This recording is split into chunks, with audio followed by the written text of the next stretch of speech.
Picture this. The year is 2019.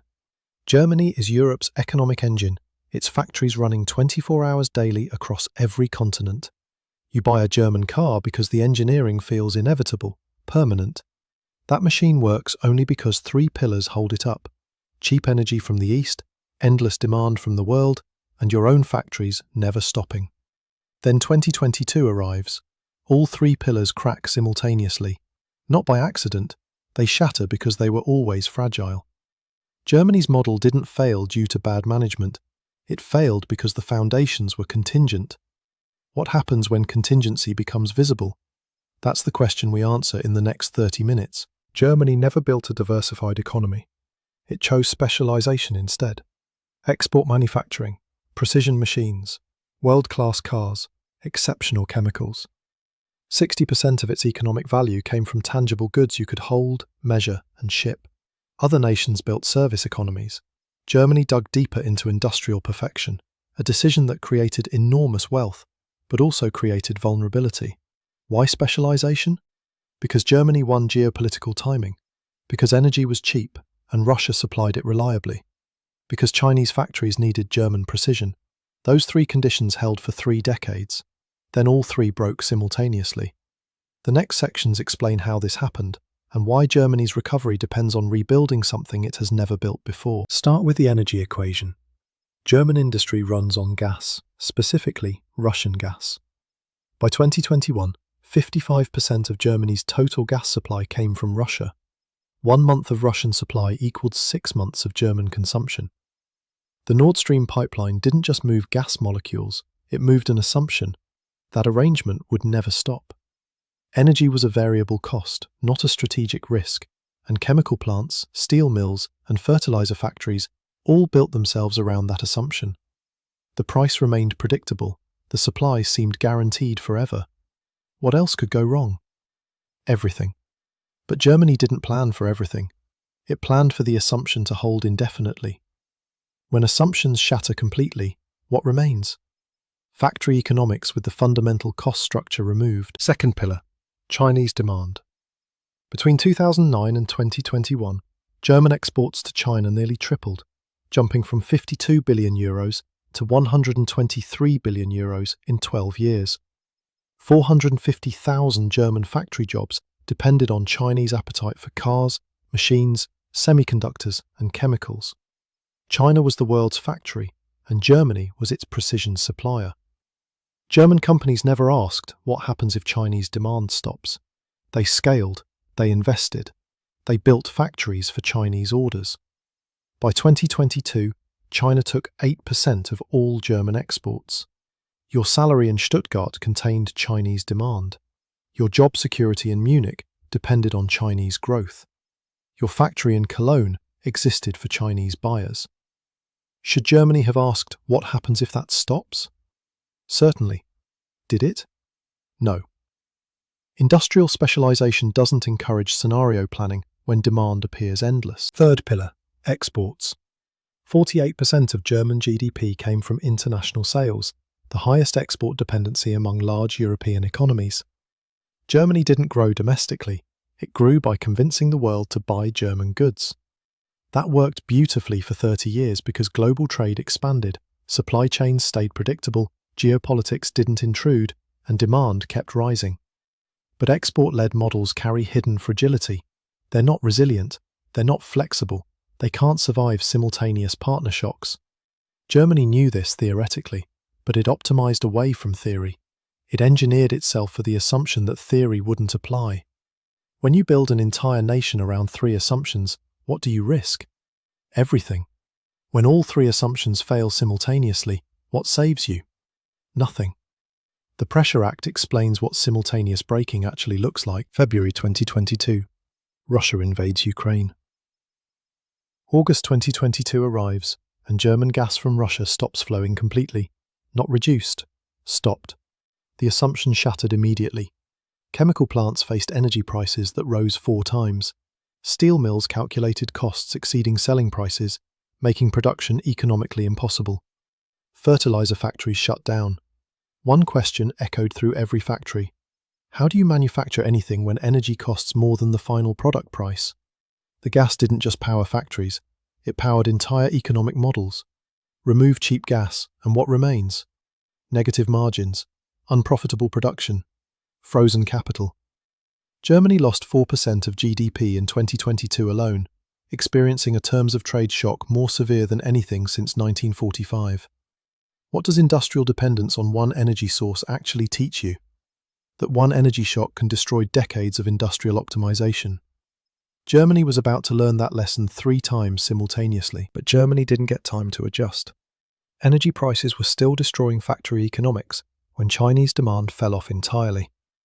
2023 arrives, Chinese growth slows, the property crisis hits, consumer spending retreats. German exports to China dropped 9% in a single year.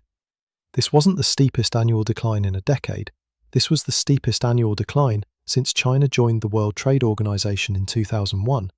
22 years of rising exports suddenly reversed. 450,000 German jobs were built on demand that was now actively shrinking. The model wasn't stressed, it was reversing. What does demand reversal mean for factories built for endless growth?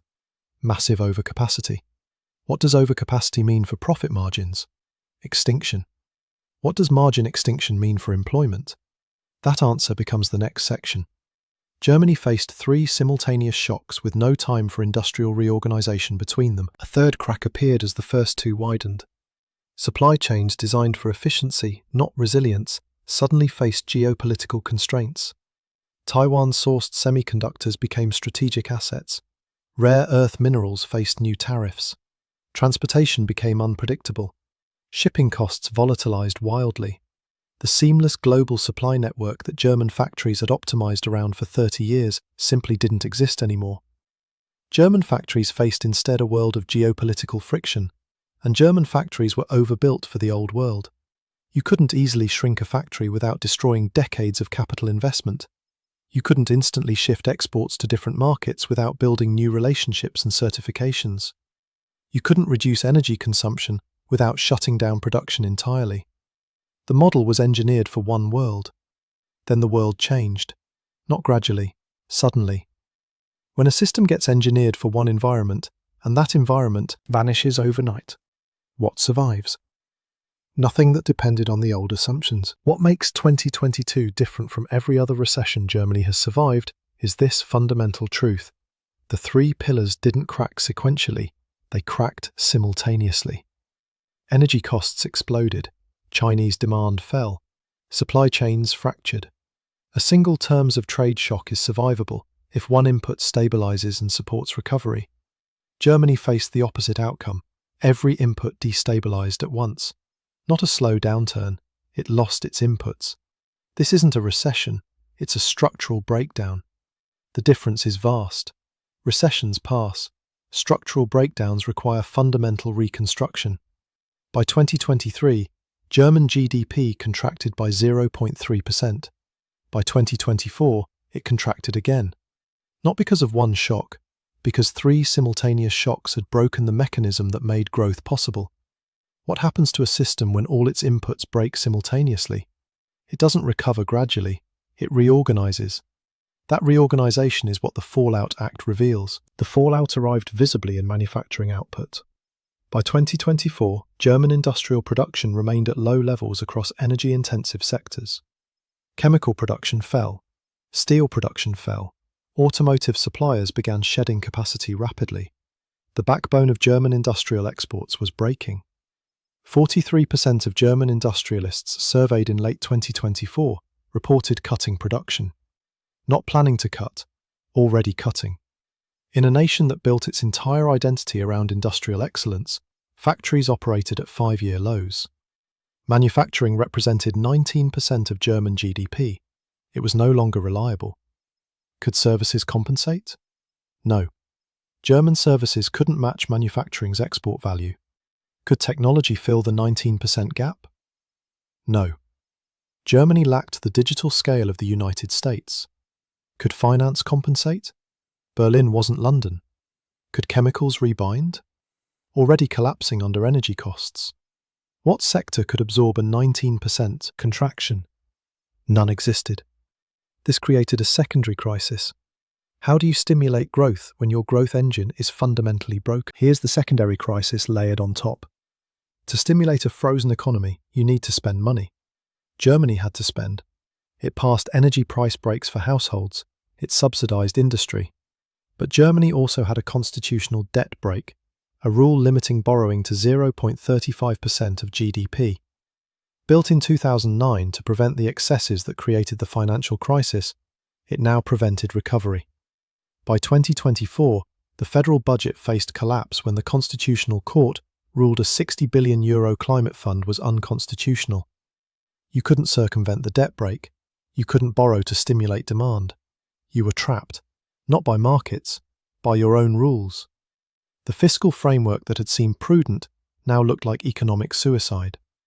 Should Germany abandon its debt break? That question haunted every policy debate in 2024. Should it violate EU fiscal rules? That question haunted every official. But without borrowing capacity, how do you restore demand when demand had vanished from the system? By March 2025, Germany admitted the model needed fundamental reformulation. A constitutional amendment was passed. A €500 billion infrastructure fund was created entirely outside the debt break. Borrowing limits for defence spending above 1% of GDP were removed. The debt break, the symbol of German fiscal virtue, was admitted as an obstacle. What took decades to build was dismantled in months. The message was unambiguous. The old framework couldn't manage the new crisis. Germany would spend, Germany would borrow, because not spending meant accepting industrial decline. Your factory closes anyway, your city shrinks anyway. Better to borrow and rebuild than to follow the rules and decay into irrelevance. But here's the crucial twist. Breaking the debt break was technically constitutional, but politically extraordinary and historically unprecedented. It was also necessary. What does necessity teach you about rules designed for stable periods? That stability, assumptions die when the world becomes unstable. The €500 billion was borrowing authority, not automatic investment or guaranteed growth. Germany's fiscal crisis immediately became a European problem. Why? Because European Union fiscal rules require member states with debt above 60% of GDP to gradually reduce that debt towards 60%. Germany's debt was already 71% of GDP. A €500 billion borrowing programme could push German debt to over 100%. That violated EU treaty requirements. German stimulus meant German debt violation, but Germany's industrial stagnation meant weak European growth. The rest of Europe needed German demand. Germany needed EU flexibility. Instead, you faced an impossible choice. Follow EU rules and accept industrial decline. Violate EU rules and trigger fiscal governance crisis. Either path created serious damage. European fiscal rules were written for countries that didn't fundamentally matter. Then Germany, which mattered tremendously, hit them. What happens when the largest European economy cannot follow the rules designed for all economies? The entire framework becomes unstable.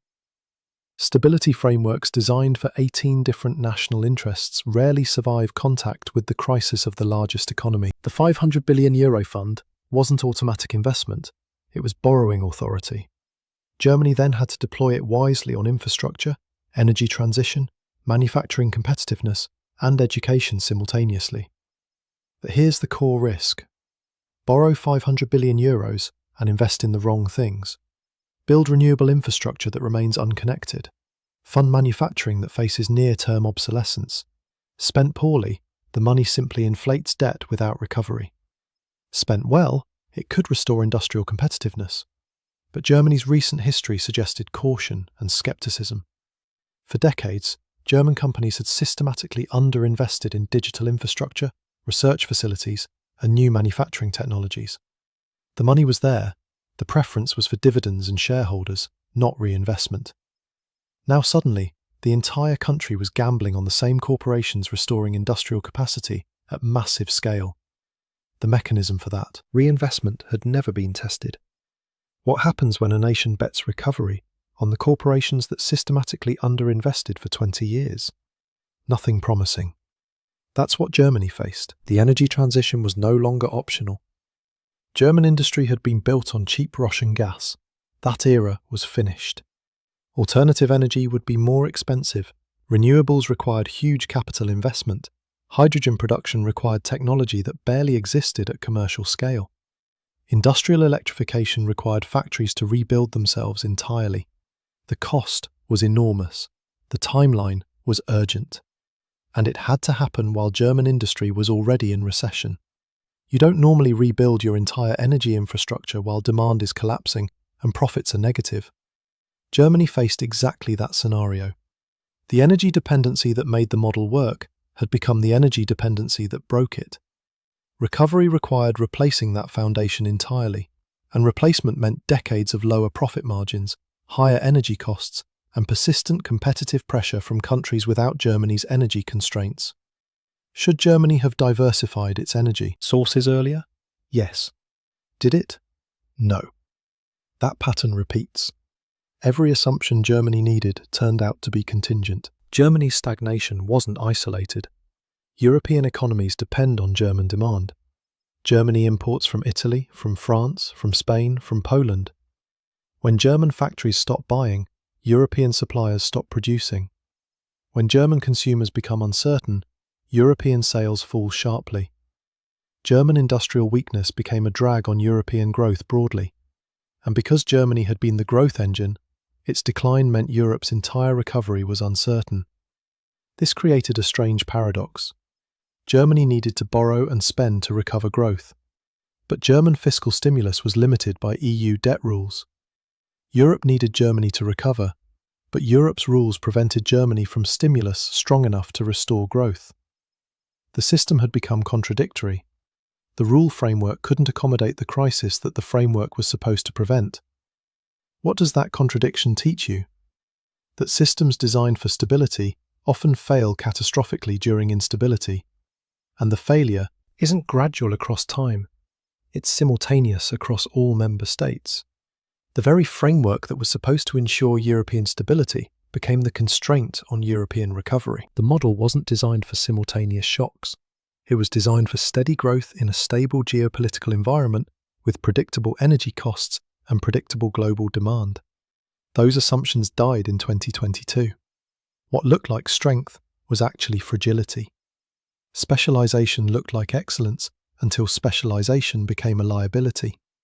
Export dependency looked like growth until export markets evaporated completely. Energy dependency looked like efficiency until energy became a strategic weapon. Germany didn't fail because of poor management or bad luck. It failed because the foundations were always precarious. And when all three foundations cracked at once, there was nothing left to stand on.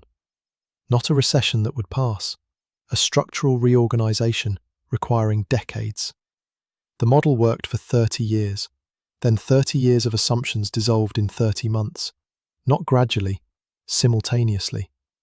What does simultaneous structural failure teach you? That systems built on correlated assumptions are fragile. And most real economic systems are built on correlated assumptions that nobody publicly articulates. We opened with a question about permanence. That German machine works. That German engineering feels inevitable. Picture that factory again, the one you imagined at the start. But now the owner faces a choice. Borrow 500 billion euros and rebuild for a world that doesn't want cheap manufacturing anymore, or slowly retreat, protecting profit margins over market share. The factory that was unthinkable as temporary might now close temporarily, then close permanently. Germany's inputs are broken. The question is whether its outputs can survive the search for new ones. The model didn't fail because it was badly run. It failed because it was always contingent, built on three pillars that seemed permanent. Then they weren't. The factory you imagined at the start. It's still running, but it's running on borrowed time and borrowed money.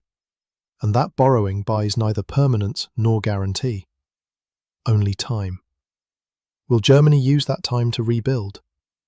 That answer decides the next chapter of European economics.